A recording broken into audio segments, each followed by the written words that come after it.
video, we're gonna be doing a one-day fireplace makeover to add a little texture to this fireplace. Yeah, I'm really excited for this. If you haven't seen how we got to this point here, this used to just be tile, there was no mantle. Go check out that video on our YouTube channel. We're ready to change it, AKA Jen is ready to change it up here. So we got some beautiful tiles and we're gonna do this one-day fireplace transformation. Yes, and if you do decide to do the top part like us, then this would just be like a one weekend fireplace makeover, okay? Can still get it done in one weekend. Oh yeah, it's not that difficult. Check out our YouTube video, how to do the mantle, and then you can add the tile. It'll be beautiful. Yes. So since we've changed our minds and changed things so often, we decided to go with a non-permanent tile option. So these tiles are aspect stone, and this is in the color charcoal slate. So if I love the color. Yeah, it's gorgeous. I really do. If you're interested in these tiles and this brand, then I will have it all linked below. They have beautiful tile options. And I'll show you guys a little clip here of how they look up close so you can see how beautiful the texture looks. I was just getting ready to say that. I love the texture, but I'm really excited to see how these look up here and give us that like natural stone look instead of the tile look. And as you can see, they're thinner than regular tiles. So if we were to have gone with like the regular thick tile, it would have sat off the fireplace. It would have been too thick for above this metal gate that we have here, and then we would have had to mortar and do all of the things to tile it and then change our minds in a year and want to take it down. So that is true. This is a great option. And you don't need any tools to install this unless you plan on cutting and doing some sort of design, or if the length isn't quite long enough, you can actually cut it with scissors, so you don't need a saw. We'll link the scissors below that you can use, but basically they're just a heavy duty cutter, so that it does snips. Cut through it nice and smooth. And then you can use these tiles for other applications. So you can use it for an accent wall, backsplash, or a fireplace. So get creative. Again, they have so many options. So if you don't like this style, then there's so many styles and colors. I know, and it looks so real too. That's what I love about it. It is. It doesn't look like a peel and stick. It doesn't at all. All right, so now we're gonna get into how to apply it and the steps to DIY. All right. See you there. Let's get right into it. So the process to remove these tiles is to apply heat, and it loosens up the adhesive to remove them. So I don't recommend using them on a fireplace that you use, or if you are going to use them on a fireplace that you use, make sure the wall is completely insulated so you don't get heat on this surface here. So an alternative option to using the adhesive that's attached to the back of these tiles is to use some sort of construction grade adhesive that is heat resistant, because that's what loosens up that adhesive on the back. So the first step is you want to clean your surface really well. So you want to wipe it free of dust. If you're doing it on a backsplash, wipe down any grease, soap scum, anything like that. So if you do need to use a cleaner to really get grease off, then you can do that. But then you need to make sure that your surface is fully dry before you adhere your tile. So I'm gonna wipe it down, get all the dust off, any cat hair, and make it nice and clean so the tiles stick to a clean surface. All right, so before we go ahead and apply the tiles, the first thing we want to do, analyze the space and try to determine whether we want to start from the top down or from the bottom up. For this project, I think it makes most sense to start from the top down. If there's any imperfections or the tiles don't line up perfectly, I really don't want them at the eye level. I want to hide them down at the bottom.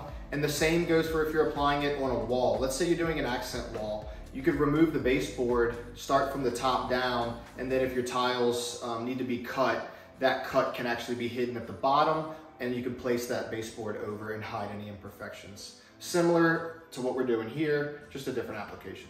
For here, right, the top down works great, but we also need to recognize the corners. There is going to be a corner. Looking from the front, I want it to be the most appealing. So we're going to apply the side tiles first, and then we're going to overlap that edge so that we get a perfect finish here, but the edge is hidden with the beautiful front side of that tile. Here are the hand cutters that you can use. As you can see,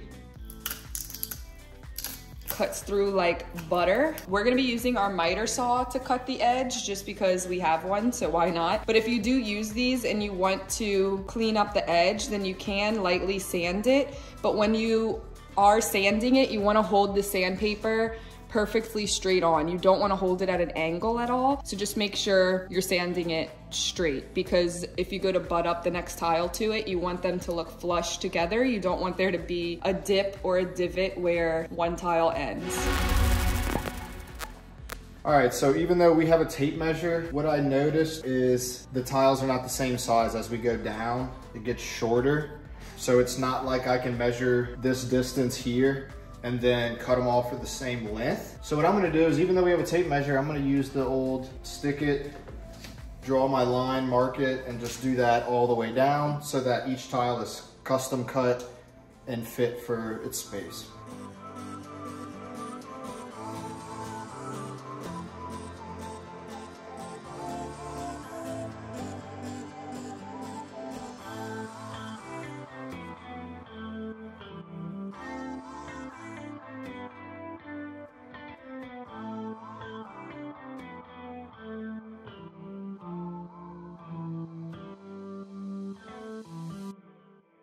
Yeah, so if it doesn't stick with the adhesive that comes on the back, you can use a construction grade adhesive and put little dots across the back and then stick it, and that'll hold it. This is working great though. All right, so quick tip here. When you're installing the next tile, instead of just putting it like that, what you wanna do is you wanna angle it before the adhesive is grabbing to the surface here, so that you can close this gap. We want this tight and flush. And then you apply downward like that. Look at that. I haven't even peeled the adhesive off yet, but you can see that is seamless. And that's what we want.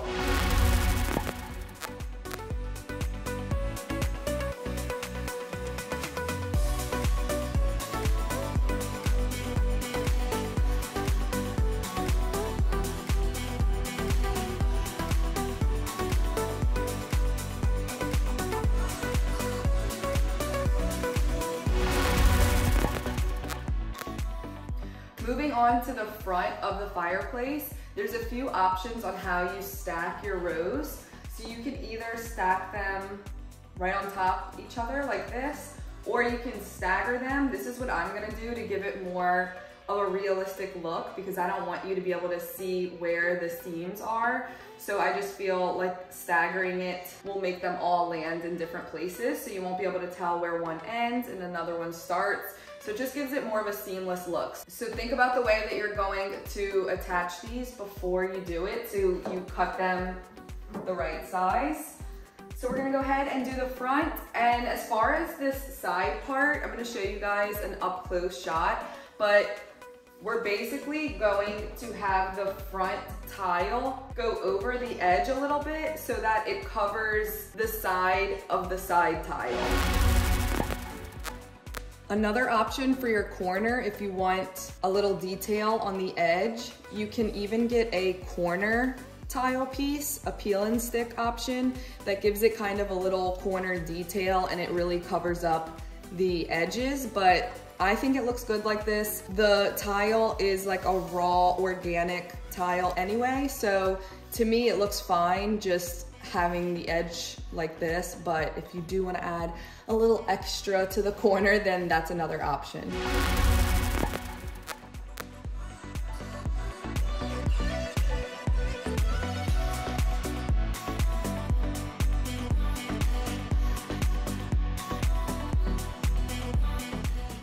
So this is a little overkill. You can just eyeball your tiles, but I'm gonna go ahead and level them, the first row, so that as they go down, they just stay level.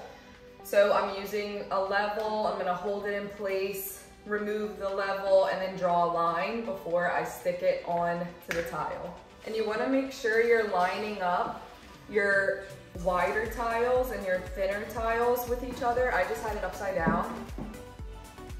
And as you can see, the top one is a thin tile and this top one's a thick tile. So it kind of gives away that this wasn't one consecutive piece. So, little side note.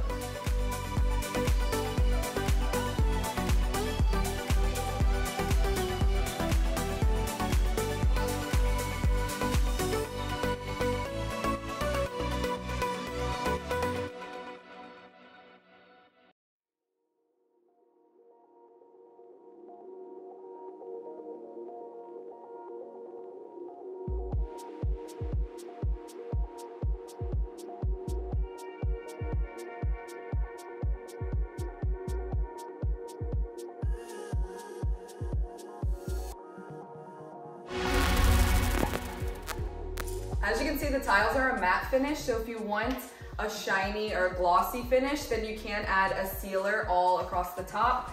But I like how it looks natural, so I'm gonna leave it as is, but I will link a sealer down below if you are interested in a glossier finish.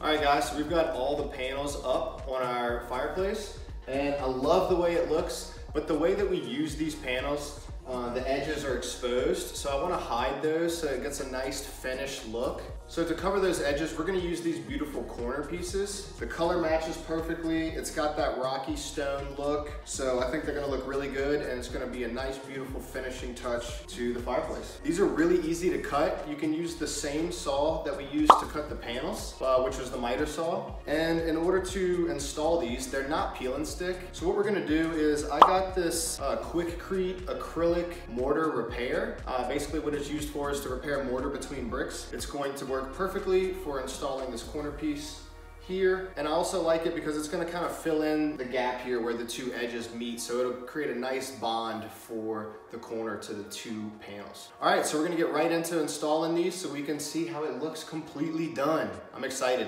Let's get right into it. All right, so I recommend adding some tape to hold these pieces in place, just to make sure I get a nice tight grip and this corner piece is adhered to both sides evenly and snug. And I'm gonna leave it until it dries, probably about 24 hours, just to be extra safe. And then that way I know that this is secure and even all the way down. All right, so I've got my 3 cuts for the angle here, here, and going down the front. There's an order to install this, or that I recommend. So I'm gonna install this corner piece first. The reason being is I want the top part to look the most flush, the top and front. So first I'm gonna install this upright piece. Then this piece here is going to butt up against the edge right here. So that's got a flush look. And then the final piece will sit on top and overlap this piece and this piece here. And what I'm doing with the glue here is I'm gonna smear a seam right down the corner. I don't want it more on one side or the other. So I'm gonna angle it and apply.